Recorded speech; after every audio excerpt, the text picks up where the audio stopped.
ഞങ്ങളുടെ ഹംഗേറിയൻ യാത്ര തുടരുകയാണ്. ട്രാമിൽ തന്നെയാണ് ഇന്നത്തെയും യാത്ര. ഇന്ന് ആദ്യമായിട്ട് പോകുന്നത് ഫിഷർമാൻ ബാസ്റ്റ്യൻ കാണാനാണ്. ഇന്നലെ പോയ ബുദ കാസിലിൻ്റെ അടുത്ത് തന്നെയാണ് ഈ ഫിഷർമാൻ കാസിൽ. കൂടെയുള്ള യാത്രികരെല്ലാം തങ്ങളുടേതായ ലോകത്ത് മുഴുകിയിരിക്കുകയാണ്. അവസാന സ്റ്റോപ്പാണെന്ന് തോന്നുന്നു. ഞങ്ങളിവിടെ ഇറങ്ങി. ഇനി ഇവിടെ നിന്നൊരു ബസ് കയറി വേണം ഫിഷർമാൻ ബാസ്റ്റനിലോട്ട് പോകാൻ. ഇന്ന് നല്ല തെളിച്ചമുള്ള കാലാവസ്ഥയാണ്. തണുപ്പും സ്വല്പം കുറവുണ്ട്. ഒർസാഗുത്ത് എന്നാണ് ഈ സ്ഥലത്തിൻ്റെ പേര്. ഇവിടെ നിന്നും യഥേഷ്ടം ബസ്സും ട്രാമും ഒക്കെ ലഭ്യമാണ്. ഫിഷർമാൻ ബാസ്റ്റനിലോട്ടുള്ള വഴിയിൽ ഞങ്ങൾ വണ്ടി ഇറങ്ങി. അല്പദൂരം കൂടി നടക്കാനുണ്ട് ഫിഷർമാൻ ബാസ്റ്റനിലോട്ട്. പോകുന്ന വഴിയെല്ലാം മനോഹരമായി അലങ്കരിച്ചിരിക്കുന്നു.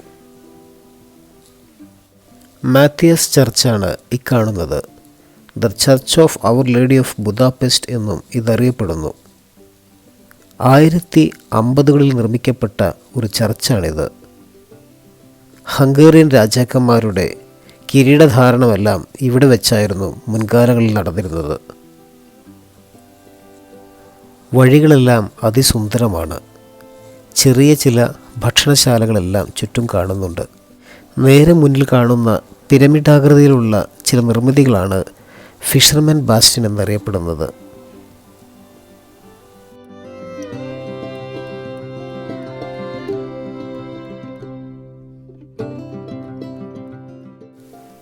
ഇക്കാണുന്ന ചുവരുകളും ത്രികോണാകൃതിയുള്ള നിർമ്മിതികളുമൊക്കെ ചേർന്നതാണ് ഫിഷർമാൻ ബാസ്റ്റ്യൻ. ബുദാപെസ്റ്റിലെ ഒരു ആർക്കിടെക്ചറൽ വിസ്മയമാണ് ഫിഷർമാൻ ബാസ്റ്റ്യനും പരിസര പ്രദേശങ്ങളും. 19ാം നൂറ്റാണ്ടിൻ്റെ അവസാനത്തോടു കൂടിയാണ് ഇതിൻ്റെ നിർമ്മാണം പൂർത്തീകരിച്ചത്. അങ്ങ് ദൂരെ കാണുന്നതാണ് ബുദ കാസിൽ. ബുദ കാസിലിൻ്റെ ഭാഗം തന്നെയാണ് ഈ ഫിഷർമാൻ ബാസ്റ്റ്യനും. ബുദാപെസ്റ്റിലെ ഏറ്റവും പ്രധാനപ്പെട്ട ഫോട്ടോഗ്രാഫിക് പോയിന്റുകളിൽ ഒന്നാണ് ഇവിടം. ബുദാപെസ്റ്റിൻ്റെ പനോരമിക് വ്യൂ, ഫിഷർമാൻ ബാസ്റ്റ്യൻ്റെ നിർമ്മാണ സൗന്ദര്യം, ഇവയെല്ലാം എത്ര പകർത്തിയാലും മതിയാകില്ല. ഇനി ഇവിടെ നിന്നും തിരിക്കാമെന്നായി ഞങ്ങൾ. അങ്ങനെ ബുദാപെസ്റ്റ് നഗരത്തിലേക്ക് ഞങ്ങൾ യാത്ര തുടർന്നു. ബസ് കയറി നേരെ എത്തിയത് ബുദ കാസിലിൻ്റെ താഴ്ഭാഗത്താണ്. ഇന്നലെ ഇരുൾ വെളിച്ചത്തിൽ കണ്ട സ്ഥലങ്ങളാണ് ഇതൊക്കെ. അങ്ങനെ ഡാന്യൂബിന് കുറുകെയുള്ള പാലത്തിലൂടെ അല്പം നടക്കാൻ ഞങ്ങൾ തീരുമാനിച്ചു.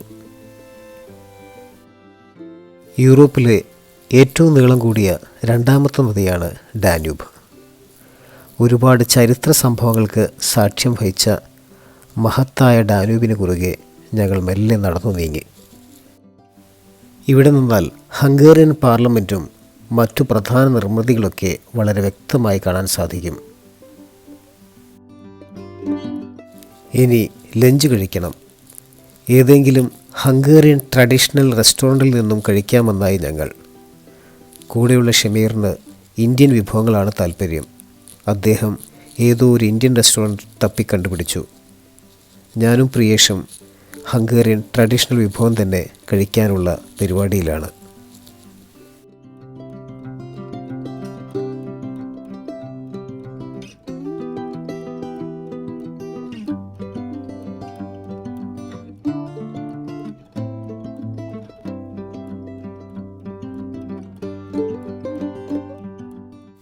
അങ്ങനെ ഭക്ഷണമെല്ലാം കഴിച്ച് ലഗേജുമെടുത്ത് ഞങ്ങൾ ഹംഗറിയോട് വിട പറയാൻ തീരുമാനിച്ചു. വന്നിറങ്ങിയ റെയിൽവേ സ്റ്റേഷനിലേക്കുള്ള നടപ്പാണ്. അല്പം വൈകിട്ടുണ്ട് ഞങ്ങൾ. ക്രൊയേഷ്യയിലേക്കുള്ള ഫ്ലിക്സ് ബസ് മിസ്സാകുമോ എന്ന ചെറിയൊരു ടെൻഷനും.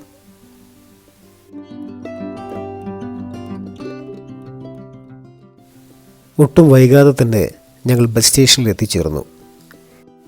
ക്രൊയേഷ്യൻ തലസ്ഥാനമായ സഗ്രബിലേക്ക് പോകുന്ന ഫ്ലിക്സ് ബസ്സിൽ ഞങ്ങൾ കയറി. മനോഹരമായൊരു ബസ്. ഒരുപാട് യാത്രക്കാരുണ്ട് കൂടെ.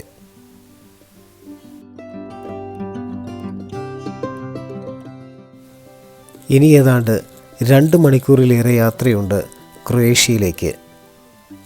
അങ്ങനെ ഹംഗറിയോട് വിട പറഞ്ഞ് ക്രൊയേഷ്യയിലേക്കുള്ള ഞങ്ങളുടെ യാത്ര തുടങ്ങി.